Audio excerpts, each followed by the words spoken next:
आज होती छोट्या पिंट्याची जून ना बघा कसं ना चौघानं खेचीत चालवले मैदानात. तर मग सकाळी लवकरच गोठ्यानं लो ना शंभू कसा बघते बघा. ना मग शेतली पिंटे सजावट करीत ना मग चालवला आता झुंजीसाठी. ना मग सगळे पोरांचा मूड ऑफ होता कारण की पिंट्या पुढचे प्लॅन लंगत होता म्हणून जून कॅन्सल करायचा बी प्लॅन चाललेला. तरी बरं चला मैदानात जाऊन बघू कसा न मग हनला टेम्पो जवळ न मग घेतला पिंट्याला टेम्पून भरीत. न मग टेम्पून भरला ना मग पोचतो चौदर पाडला कारण की इजून होती आपली चौदर पाडला ना इजून आपली पिंपलकडचे सिकंदर बैलाशा होती. न मग मैदान दाखवायला आणले तरी बघा असं लंगत चालले. मग जरा टायमानं अशी रत्नी दाखवायला लागला जसा काही झालाच नाही.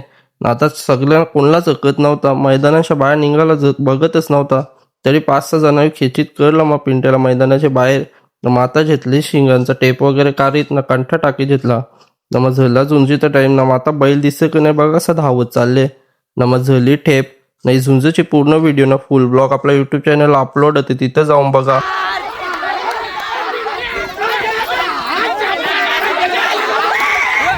न मग घेतला पिंट्यानी गुलाल न मग घेतला फटाफट पाका वगैरे टाकी घेतल्या. न मग ही जून पूजन तशी झालीच नाही कारण की पकी व्हायला पूजन होती.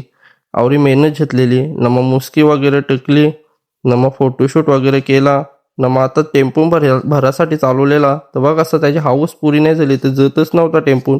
नुसती मस्ती करत होता मैदानाच्या बाहेर जावालाच बघत नव्हता. मग शेवटी सगळे पकडून कसं तरी झाला ना टेम्पून भरला टेम्पून पिंट्याला. न मग आता दुपारचे भरून पार्टी करायचा प्लॅन केलता कारण पिंट्या बी जिंकलेला ना सगळी घराच होती म्हणून. सुकाल्यान ताल्याजवळ पोचलो पार्टी करायसाठी. मी तर सगळी तयारी चालूच होती.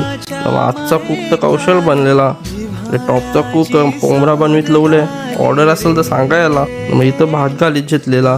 मग गरमी आवरी होती की नको केलता.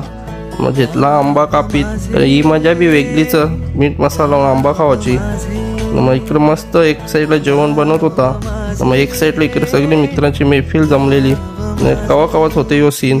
मग जेवण झाला ना मग घेतला जेवण करीत तर हे ब्लॉगमध्ये आवरच भेटू पुढच्या ब्लॉगमध्ये. जिव्हाळ्याची साद घाली रे.